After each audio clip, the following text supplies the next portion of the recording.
Bienvenidos al podcast Sensibilidad y Visión, desde la razón y la ciencia al arte y la magia.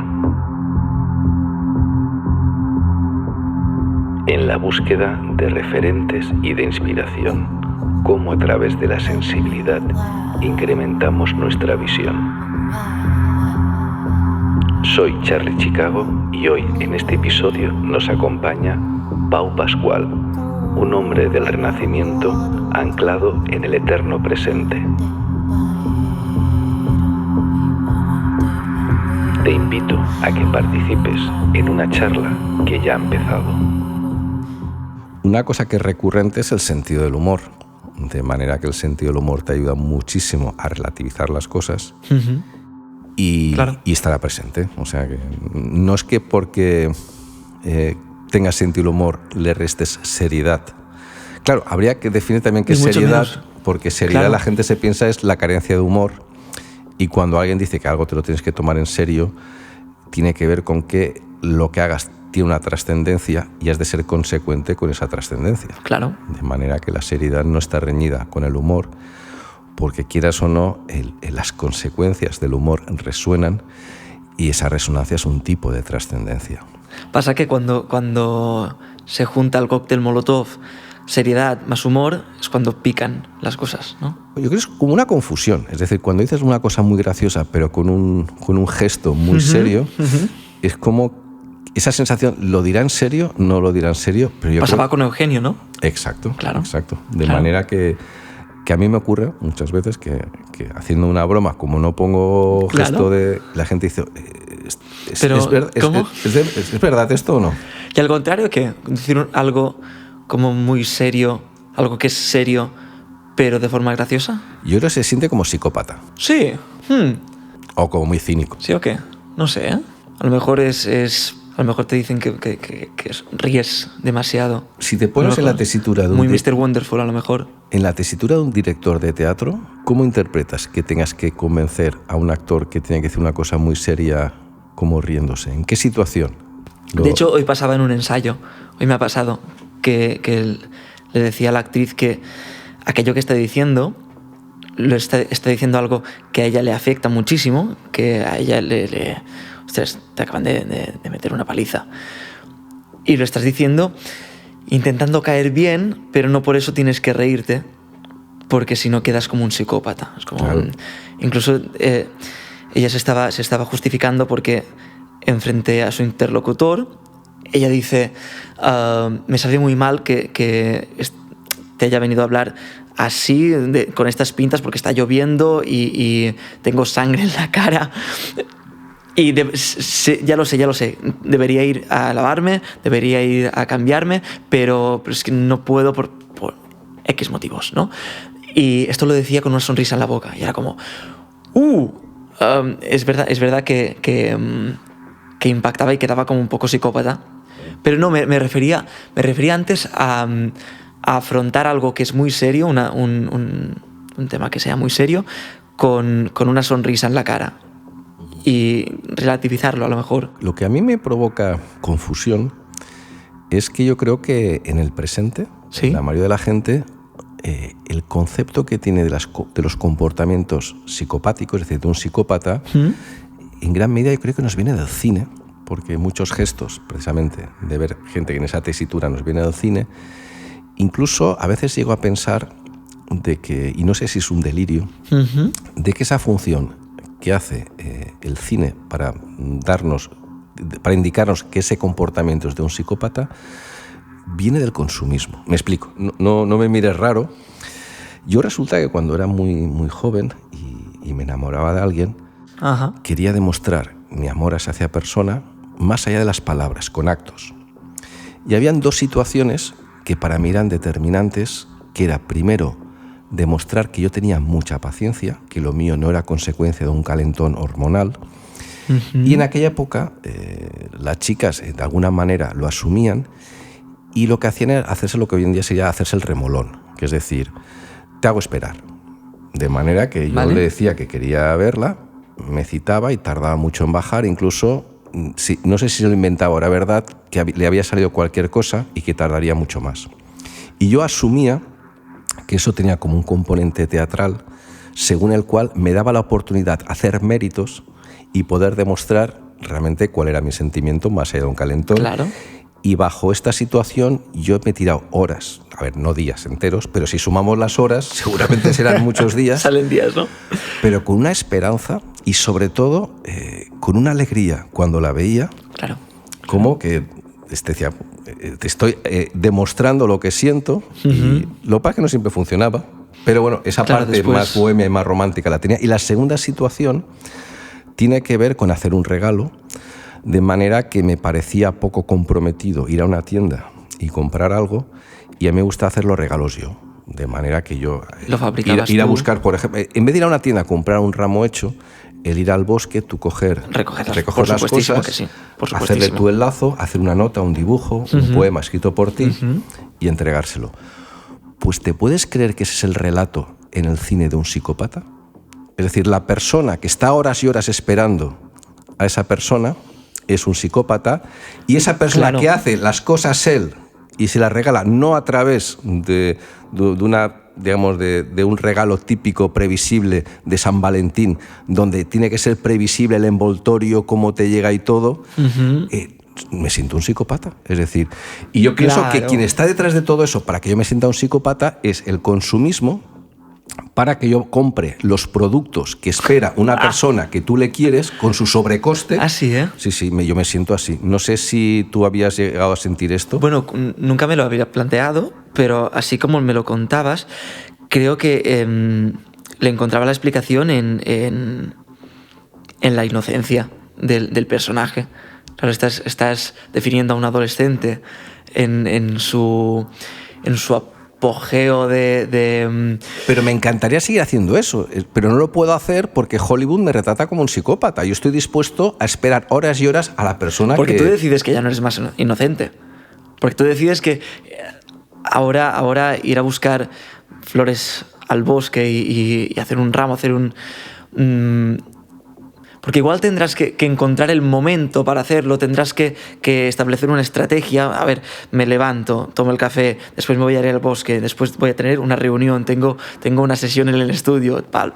Y empiezas a maquinar, y en el momento en que maquinas, igual pierdes la inocencia y estás convirtiendo... Yo suelo encontrar una solución, que es no ver cine de Hollywood y quedarme con el neorrealismo italiano, que él sí que me entiende.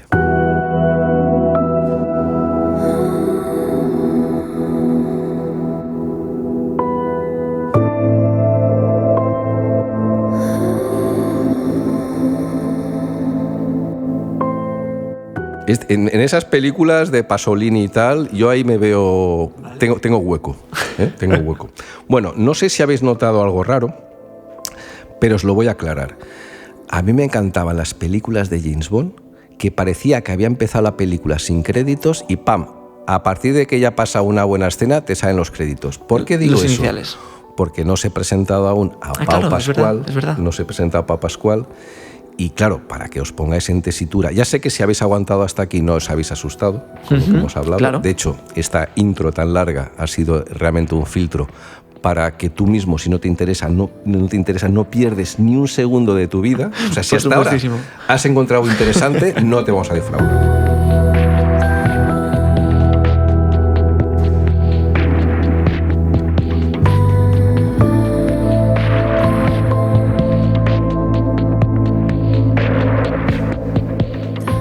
Fijaros que ya en la intro ha salido, creo yo, un dato importante para que entendamos ante quién estamos, porque yo estoy convencido que alguien que es director de teatro no puede hacer solo una cosa. Me pongo en la situación de saber de guión, de interpretación, de escena, de estructura, si me apuras de negocio, de producción. ¿Qué quiero decir con eso?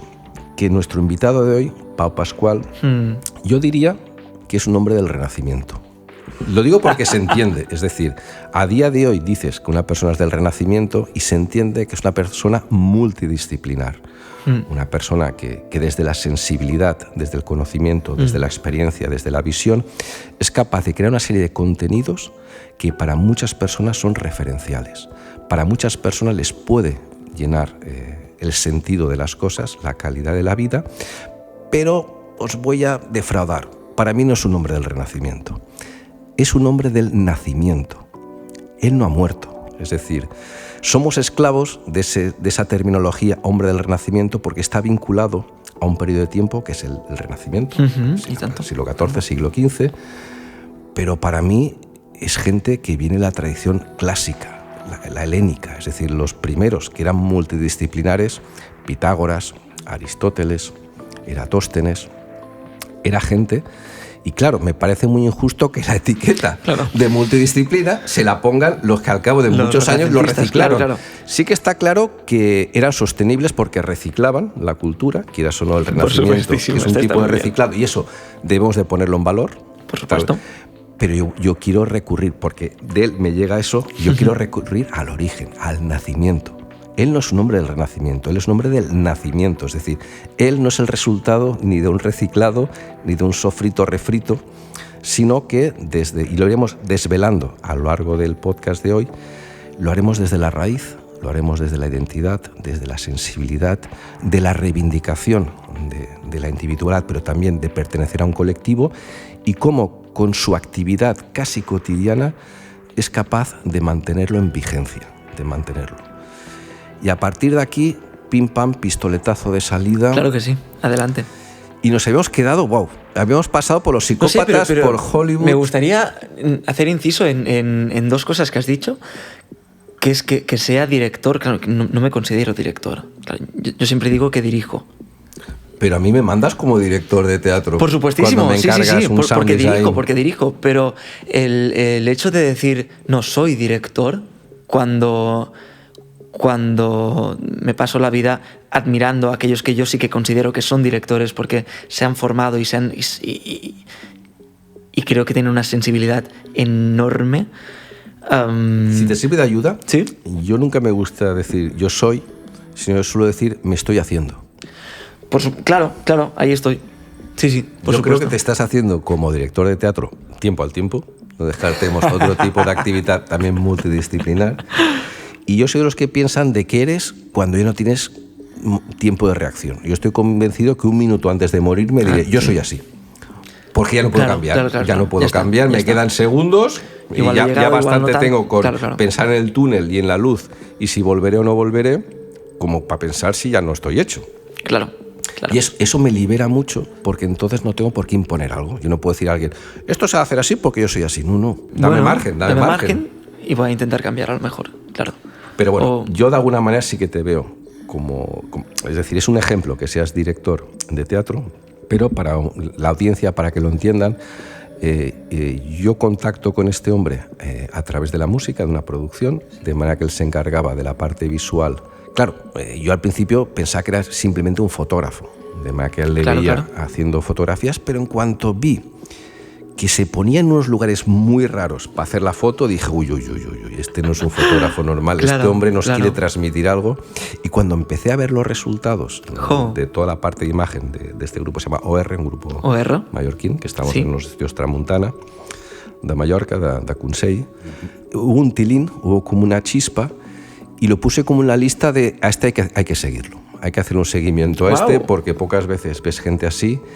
Y a partir de ahí se vieron confirmadas mis peores sospechas. Este hombre se puede empezar a hablar de cosas con las que habitualmente no hablas de la gente, no solo entra al trapo, sino que extiende el trapo. Y te das cuenta que tu trapo era muy pequeño.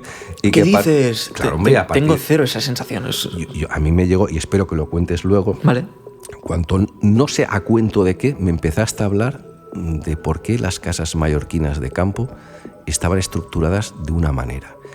Y tal como me lo explicaste, a mí se me paró el tiempo ahí. Y dije, wow, aquí hay algo. Claro, eso parte... Claro, la teoría esa no es mía, ni mucho menos. La teoría me la cuenta Sebastià Bové, un grande. Sebastià es pianista, es arquitecto, es... otro hombre del nacimiento. Y tanto. Entonces... Lo mismo que yo empiezo a hacer con Sebastià hace un par de años, preguntándole por curiosidad, porque lo que sí que soy es un hombre curioso, que creo que ahí está la raíz de todo lo que hago. Que soy curioso e inquieto. Y tanto. Porque la curiosidad sin inquietud se queda simplemente en un pequeño dolor de barriga. Y un afán de superproducción. Exacto. Tú lo has dicho. Claro. Entonces, yo hace un par de años le pregunté a Sebastián y Sebastián me empezó a contar su discurso. A mí me encanta conocer el discurso de las diferentes personas. Creo que hay cosas maravillosas para contar y me gusta que me las cuenten. Y de alguna forma me gusta también establecer relaciones entre el discurso de alguien y el discurso de otro alguien. Pero todo el mundo está esperando que expliques cómo es una casa mallorquina. Por supuesto, de campo. claro, eso lo voy a explicar, por supuestísimo. Pero te lo vine a explicar para saber qué opinión te merecía aquello que yo te iba a contar, para saber qué extendías tú a partir de aquí.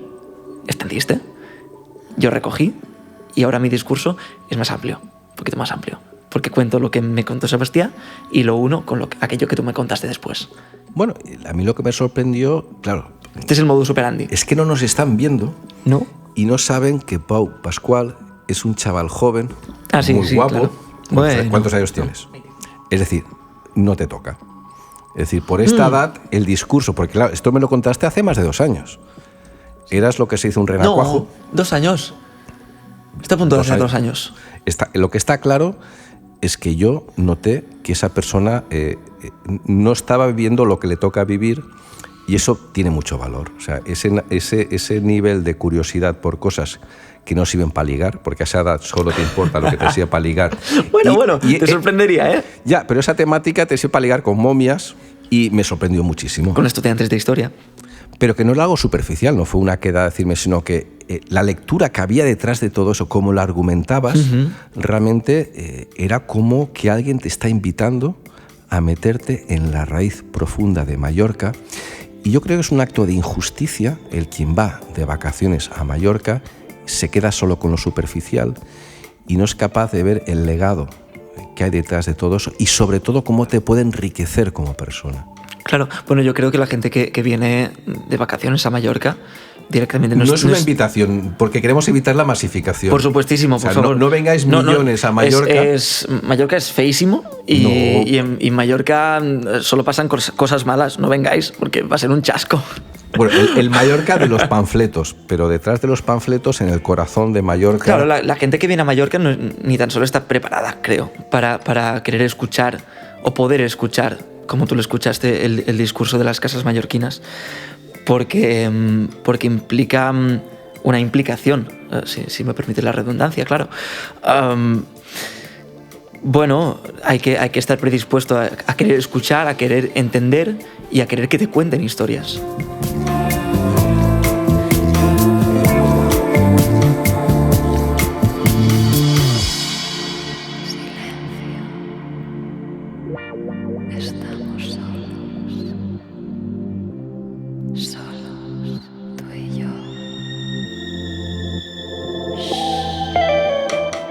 Eso sí que lo soy. O algo que disfruto de hacer es contar historias. Y historias fabulosas, pero sobre todo que a mí me amplían. O sea, lo que me contaste me abrió la mente porque yo, fascinado por la arquitectura, muchas veces parece que la arquitectura fascinante queda limitada a grandes catedrales, a grandes edificios, pero el gran poder para mí de la arquitectura más tradicional, no la actual, que es meramente industrial, mientras sea barato y sea especulativo, la única ocasión que tiene la arquitectura, el hecho de que casas tradicionales estén estructuradas según una cosa que te da calidad de vida, eso es fascinante. Porque a veces pensamos que lo que nos da calidad de vida es algo tecnológico, es algo económico, y no somos a veces conscientes de que el entorno, cómo gestionamos el entorno, dónde procuramos dormir, descansar, compartir, hacer muchas cosas, quieras o no, esa estructura resuena con nosotros y puede ser una referencia, una orientación, y prestar atención a cosas que seguramente no le prestas atención, pero que tienen mucha más trascendencia a la que podíamos crear. No le prestamos atención porque es lo que nos ha venido dado desde generaciones atrás. Pero claro, el hecho de que las casas estén construidas de una forma, el porqué de las cosas, precisamente es un porqué, ¿no? Lo primero que me comentaste es las entradas, cómo las entradas de la casa. Claro.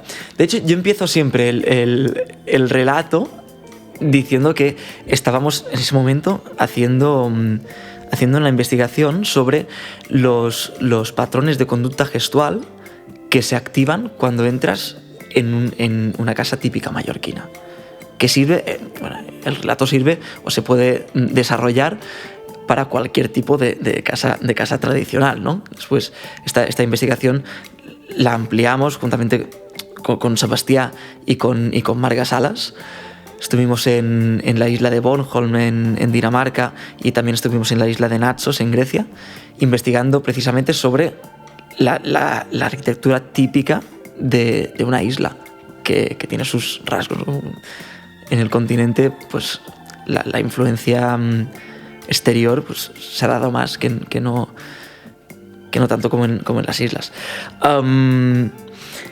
Sí, estábamos haciendo esta investigación y te das cuenta que la casa tiene una forma y que como si fuera la casa un laberinto, como si fuera el laberinto de Dédalo, nosotros hemos empezado a desarrollar una especie de coreografía a través de esas paredes, en esos espacios, y que al final es como si las paredes del laberinto desapareciesen, pero nosotros aún seguimos atrapados en el laberinto, ese laberinto atávico, umbilical, que te obliga casi socialmente a trazar ese camino por la casa. Entonces, en una casa típica mallorquina, tú tienes la puerta, ¿no? El tejado es en forma de V invertida, ¿no? Entonces, nosotros le llamamos aigüevés a cada parte de este tejado. Aigüevés, que en la traducción al castellano sería por donde cae el agua, ¿no? Entonces, cuando llueve, pues por donde cae el agua, el tejado. Entonces, coincidiendo con el primer aigüevés, tú entras por la puerta, que normalmente siempre está abierta. Estaba abierta. Es decir, no tiene puertas que cerraran. Tiene puertas que se cerraban por la noche, pero durante el día estaban abiertas, ¿no? Y bueno, forma parte del carácter isleño de tengo mis puertas abiertas cuando realmente están cerradísimas. Tú sabes que vamos a hablar de eso. De hecho, es la contradicción entre ciertas simbologías y ciertos intentos de lo que quieren representar esas simbologías. Claro, claro que sí, yo soy lo más hospitalario del mundo porque sé que no vas a invadir mi espacio. Porque es invulnerable. Claro, ahí está. Entonces, tienes esa entrada de la casa abierta y justo entras al recibidor, que nosotros le llamamos precisamente entrada, y es un espacio muy humilde, con muy pocos muebles. Suele haber uno muy austero, con dos balancines, o con muchas sillas, a lo mejor, sillas que nunca se utilizan, sencillamente están allí. Esperando el velatorio. Esperando algo, claro. De hecho, se utilizaban sí que se utilizaban para los velatorios, pero no tenían un uso cotidiano, ¿no? Y después estaba el canterano, que es donde se guardaban, es un mueble grande, donde se guardaban las sábanas y los manteles de la casa, ¿no? Y encima del canterano, normalmente solía haber una imagen de la Virgen, que solía rotar por las casas de diferentes casas del vecindario del pueblo. Wow. Y te tocaba durante 2 semanas tener la imagen tenías derecho a la Virgen. Wow. Sí, wow. Y era todo como un honor, ¿eh? Y después estaban fotos de rituales litúrgicos. Estaban las fotos del matrimonio, fotos de los bautizos. Porque la iglesia está muy arraigada en una tradición mallorquina. Muy tanto. Sí. Tradición cristiana católica, apostólica romana, por supuestísimo. Tenías fotos de los bautizos, de las comuniones, y también había crucifijos, y después, bueno, tenías habitación a izquierda y derecha de la sala. Un pequeño inciso con esto, porque si antes hablábamos de Hollywood, cómo deforma las cosas, y una vez me di cuenta que cuando enseñaba fotos de mis abuelos a amigos míos muy jóvenes, les daban miedo esas fotos.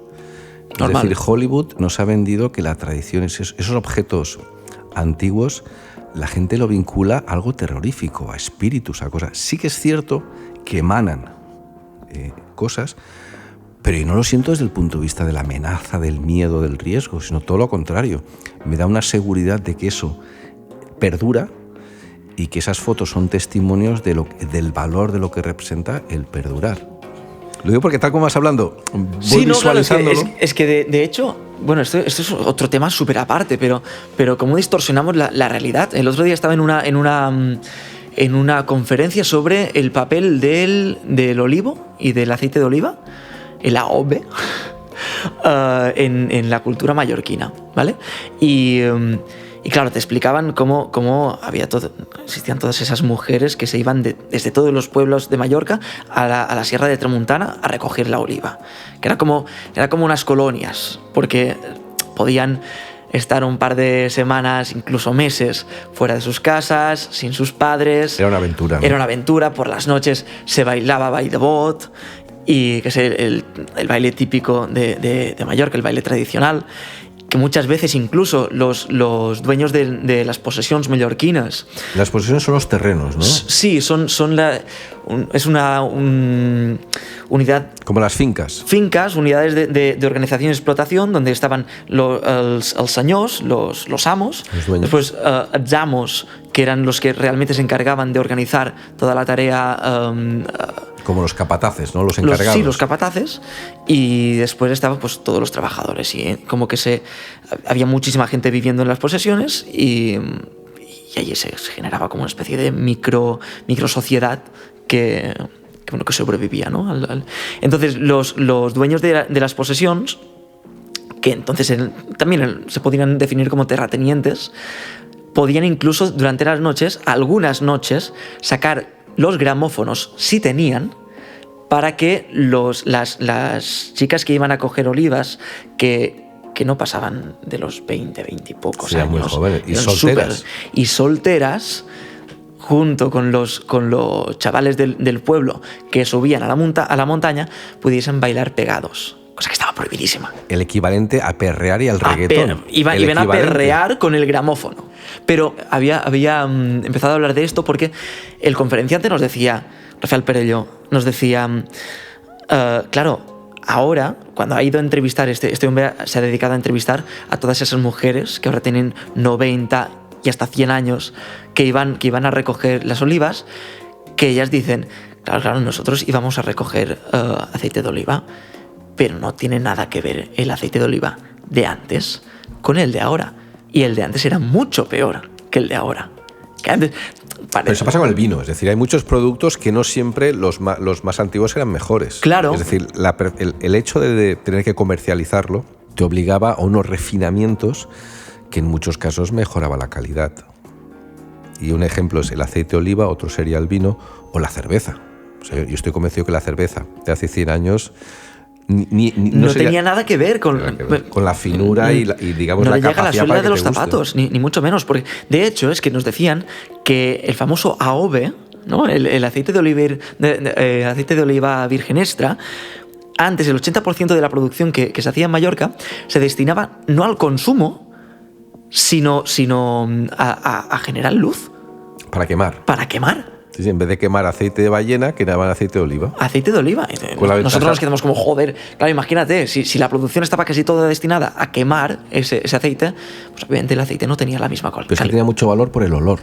Es decir, el aceite de ballena y las grasas animales con las que hacían las linternas o las lámparas olían fatal. En cambio, el aceite de oliva quemado no tenía ese olor fétido. Entonces esto es otro ejemplo de cómo distorsionamos la realidad, porque en la conferencia cuando nos decían, todos pensábamos que si antes se hacía sin máquinas, si se hacía sin nada, que era un proceso totalmente manual y un proceso como muy arraigado de raíces, iba a ser muchísimo mejor que lo que tenemos ahora, pero no. Sin contar la cantidad de bichitos y mosquitos que te ibas a comer. Por supuestísimo. Entonces, sí, distorsionamos la realidad, por supuestísimo. Bueno, nos hemos quedado en la entrada de la casa. En la entrada de la casa, cuando con las fotos esas que veías antiguas, mira. Era súper típico, y yo aún lo mantengo, porque me hace gracia. Era súper típico entrar en una casa típica mallorquina sin tener que llamar a la puerta, porque, repito, estaban abiertas.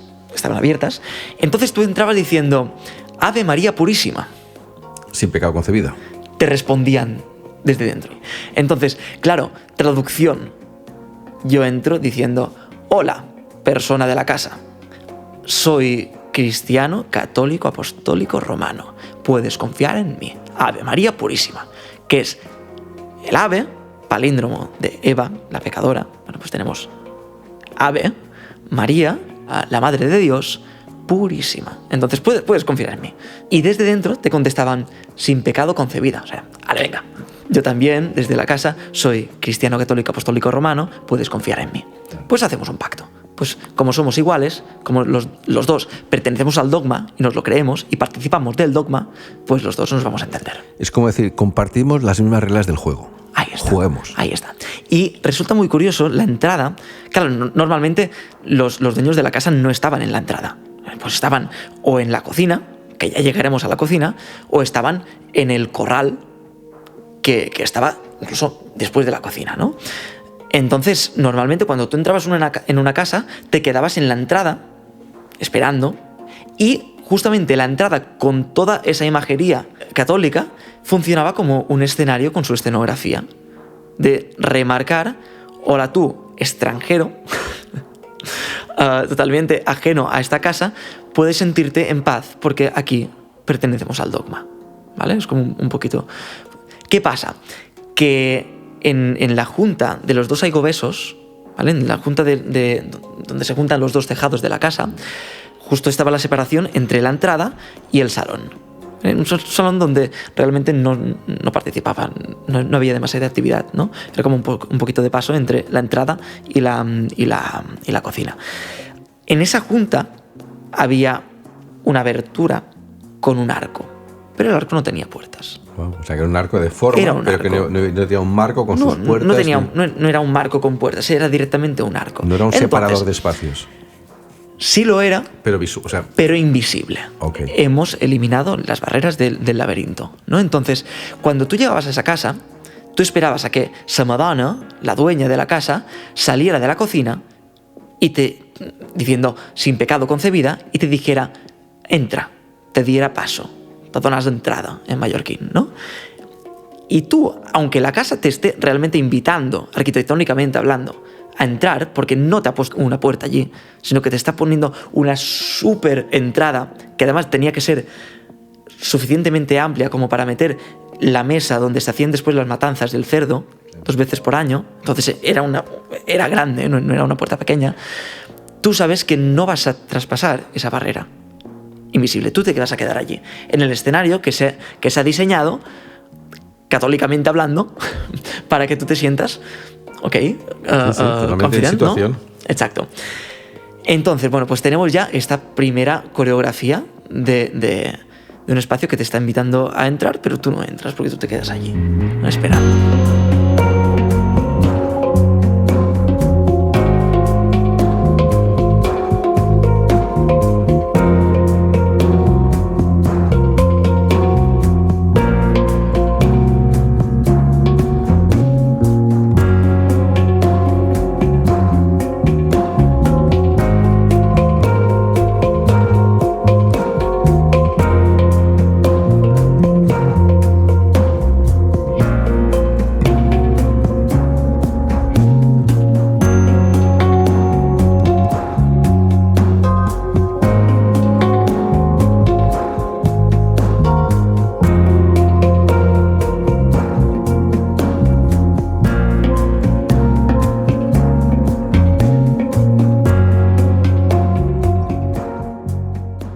Cuando tenías un poquito cogías un poquito de confianza con la familia, podías incluso entrar en la sala, ¿no? En el salón, esa sala.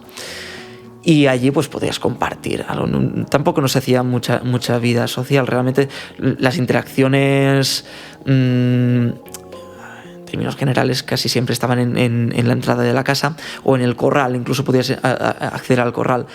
Pero donde nunca llegabas a entrar, y esto aún lo he vivido yo, he llegado a ir a muchas casas de amigos, sobre todo de padres o de abuelos de amigos, sin llegar a entrar a ese espacio, durante años, es la cocina.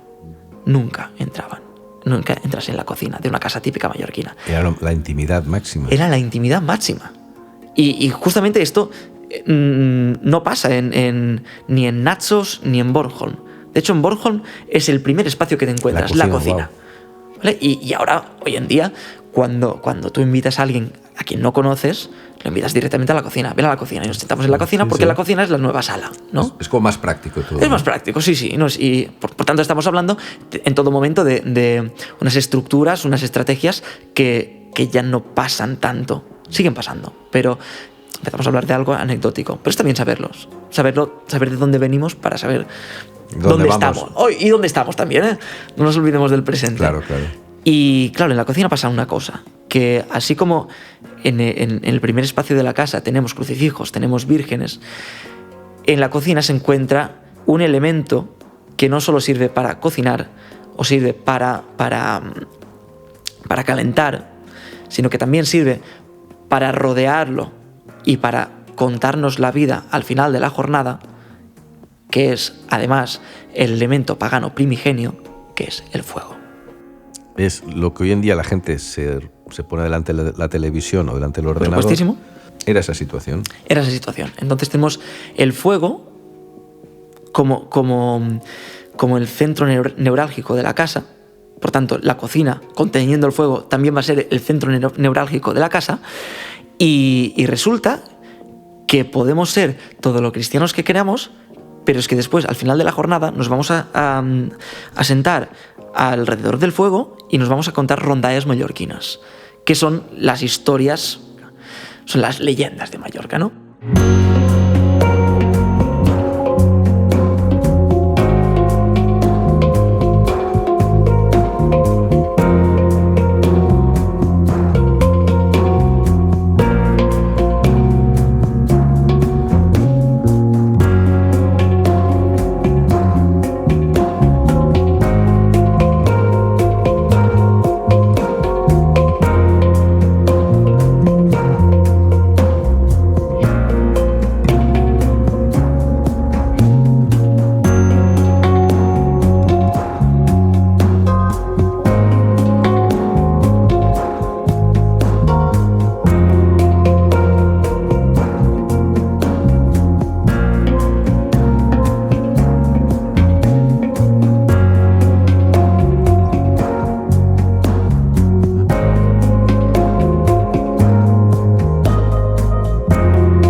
Has escuchado el episodio 5, la primera parte de la charla entre Charlie Chicago y Pau Pascual.